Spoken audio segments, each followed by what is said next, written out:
ഇന്നത്തെ എപ്പിസോഡിലെ ഒരു അൺഫെയർ ആയിട്ടുള്ളൊരു കാര്യം നടന്നു എന്ന് തന്നെ എനിക്ക് തോന്നുന്നുണ്ട്. കാരണം ജിൻഡോ ജയിച്ച രണ്ട് ടാസ്കും ഇന്ന് എപ്പിസോഡിൽ കാണിച്ചില്ല. പൊതുവെ 9:30 മുതൽ 10:30 മണി വരെയുള്ള എപ്പിസോഡാണ് പൊതുവെ എല്ലാവരും കാണുന്നത്. പിന്നെ ബിഗ് ബോസ് പ്ലസ് കണ്ടുകൊണ്ട് അതിനകത്ത് എനിക്ക് തോന്നുന്നു അതിൻ്റെ ഇടയ്ക്ക് ഒരു സീരിയൽ കഴിഞ്ഞതിന് ശേഷം 11 മണിക്കാണ് അത് സ്റ്റാർട്ട് ചെയ്യുന്നത്. അപ്പോൾ അതിനിടയിൽ എല്ലാവരും ഓർക്കുന്ന ഇന്ന് 11 മണിയൊക്കെ ആകുമ്പോൾ എല്ലാവരും കിടക്കേണ്ട സമയമാണ്. എപ്പിസോഡ് കഴിയുമ്പോൾ മിക്കവാറും എല്ലാം കിടക്കും. അപ്പോൾ 9:30 മണി മുതൽ 10:30 മണി വരെയുള്ള ആ എപ്പിസോഡാണ് എല്ലാവരും കാണുന്നത്. അതിനകത്ത് ഈ രണ്ട് ടാസ്കും ജിൻഡോ ജയിച്ച രണ്ട് ടാസ്ക് ഉൾപ്പെടുത്തിയില്ല.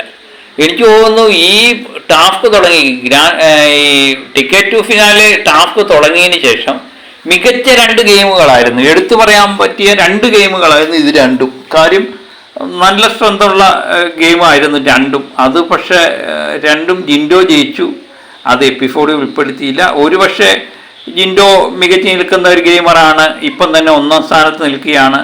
ഈ ഗെയിമുകളെ കാണിച്ച് ജിൻഡോയുടെ ജനപ്രീതി കൂട്ടേണ്ട മറ്റു മത്സരാർത്ഥികൾക്ക് ഒരുപക്ഷെ അത് ബാഡായിട്ട് വരും എന്ന് വിചാരിച്ചായിരിക്കാം ബിഗ് ബോസ് അതിനകത്ത് ഉൾപ്പെടുത്താതിരുന്നത്.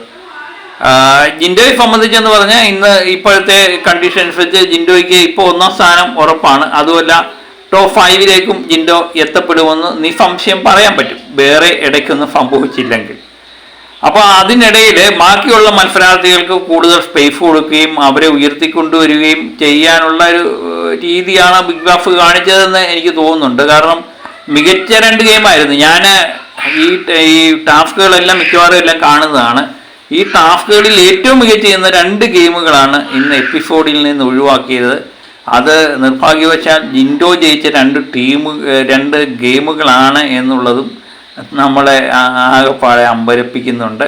ഇപ്പം ജിൻഡോയ്ക്ക് ജാസ്മിന് വേണ്ടി പല ഫേവറും ഇവിടെ ചെയ്യുന്നുണ്ട് എന്നൊക്കെ പൊതുവെ പറയുന്നുണ്ട്. അതും പ്രകാരം ജിൻഡോയ്ക്കെതിരെ ലാലേട്ടൻ വരുന്ന എപ്പിസോഡിൽ ജിൻഡോ ചെറിയ തെറ്റുകൾ കാണിച്ചാൽ പോലും അത് വലിയ രീതിയിൽ കൊണ്ടുപിടിച്ച് എപ്പിസോഡിൽ കാണിക്കുന്നു എന്നൊക്കെ നമ്മൾ പലപ്പോഴും പരാതി പറയാറുമുണ്ട്.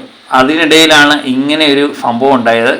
പ്രേക്ഷകർ ഒത്തിരി പേര് ഇത് ചൂണ്ടിക്കാണിച്ചിട്ടുണ്ട്. ജിൻഡോ ജയിച്ച എപ്പിസോഡ് എന്തുകൊണ്ട് ജിൻഡോ ജയിച്ച ടാസ്ക് എന്തുകൊണ്ട് എപ്പിസോഡിൽ കാണിച്ചില്ല എന്നുള്ളത് അത് ജിൻഡോയോട് ചെയ്ത അനീതിയാണ് എന്നൊക്കെയാണ് പൊതുവെ പറയുന്നത്. പക്ഷേ നമുക്കും തോന്നുന്നുണ്ട് അത് ഒന്നെങ്കിലും ഉൾപ്പെടുത്താമായിരുന്നു. അതിന് പകരമായിട്ട് ഇന്ന് ഉൾപ്പെടുത്തിയത് രാത്രിയിൽ നടന്ന ഒരു ടാസ്ക്കാണ്, ഈ മാലയുടെ ടാസ്ക്. അത് വളരെ രസകരമായിട്ട് തോന്നിയില്ല. പക്ഷേ ഇത് രണ്ടും നല്ല മികച്ച ഗെയിം തന്നെയായിരുന്നു. അത് രണ്ടും ഉൾപ്പെടുത്തിയില്ല. എന്താണെന്നുള്ളത് ബിഗ് ബോസിന് മാത്രമേ അറിയാവുള്ളൂ. ഏതായാലും അത് കടുത്ത അനീതിയാണ് ജിൻഡോയോട് ചെയ്തത്. ജിൻഡോ ഇഷ്ടപ്പെടുന്നവരും അതിനെതിരെ ശബ്ദമുയർത്തുന്നുണ്ട്. പല കമൻറ്റുകളും അതുതന്നെയാണ് സൂചിപ്പിക്കുന്നത്.